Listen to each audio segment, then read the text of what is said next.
حسن رضا پاشا صاحب، کیا آپ سمجھتے ہیں سر کہ یہ جو ججز کی تقرری سینئرٹی کا مسئلہ، جو اسلام آباد ہائی کورٹ ٹرانسفر پوسٹنگ، نئے ججز کی اپوائنٹمنٹ،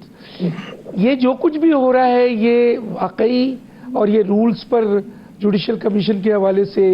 اور شکایت کے حوالے سے یہ سب بالکل صحیح ہو رہا ہے، قانونی اور آئینی ہو رہا ہے؟ ڈاکٹر صاحب، جو تو ججز کی ٹرانسفر ہوئی ہے اسلام آباد ہائی کورٹ میں، وہ آپ دیکھیں کہ وہ آرٹیکل 200 آف دی کانسٹیٹیوشن کے تحت ہوئی ہے، اور یہ جو آرٹیکل 200 ہے یہ 5th امینڈمنٹ یعنی 75 میں یہ امینڈمنٹ آئی، اور اس وقت سے یہ آئین کا حصہ ہے۔ اگرچہ اس پہ عمل درآمد اس سے پہلے نہیں کیا گیا، لیکن عمل درآمد نہ ہونے کا مطلب یہ نہیں ہے کہ یہ ریڈنڈنٹ ہو گیا اور اس پہ یہ اب ختم ہو گیا، یہ اس پہ نہیں عمل ہو سکتا۔ پریزیڈنٹ آف پاکستان کو یہ اختیار دیا آئین نے کہ وہ چیف جسٹس آف پاکستان سے کنسلٹ کرے، اور دونوں چیف جسٹس صاحبان جہاں سے جج صاحب کو لانا ہے اور جہاں پہ لے کے آنا ہے ان کی کانسینٹ، اور چوتھی جو اس کی وجہ ہے وہ ہے وہ متعلقہ جج کی کانسینٹ۔ تو یہ سب سے یہ لے کے تو پھر آپ ٹرانسفر کر سکتے ہیں۔ اب انفارچونیٹلی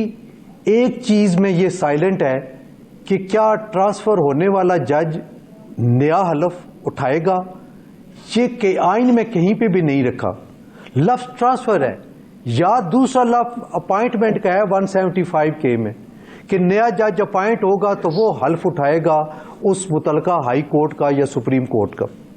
لیکن ٹرانسفری جج کے متعلق کہیں بھی نہیں لکھا کہ وہ حلف اٹھائے گا نیا۔ تو جب ٹرانسفر کا لفظ لکھا، اس پہ امپلیمنٹ ہو گیا، وہ جج صاحب آ گئے اپنے اس میں اس ہائی کورٹ میں، تو پھر ان کی سینیرٹی جو کہ پہلے پریویل کر رہی تھی یا ایگزسٹ کر رہی تھی وہی پریویل کرنی ہے نئی ہائی کورٹ میں بھی۔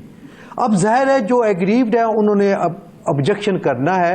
اپنے حساب سے وہ کر رہے ہیں، اور ایک آبجیکشن یہی آ رہا ہے کہ چونکہ ان جج صاحب نے اوتھ اٹھایا ہے اس متعلقہ ہائی کورٹ کا، مثلا لاہور ہائی کورٹ سے جو جج صاحب لائے گئے ہیں انہوں نے لاہور ہائی کورٹ کا حلف اٹھایا ہے، تو یہاں پہ اسلام آباد ہائی کورٹ میں اسلام آباد ہائی کورٹ کا حلف اٹھانا تھا، لیکن آئین چونکہ خاموش ہے اور ٹرانسفر ہو چکی ہے، اس لیے سینیرٹی میری سمجھ کے مطابق وہی پریویل کرے گی جو ان کی پچھلی ہائی کورٹ میں ایگزسٹ کر رہی تھی۔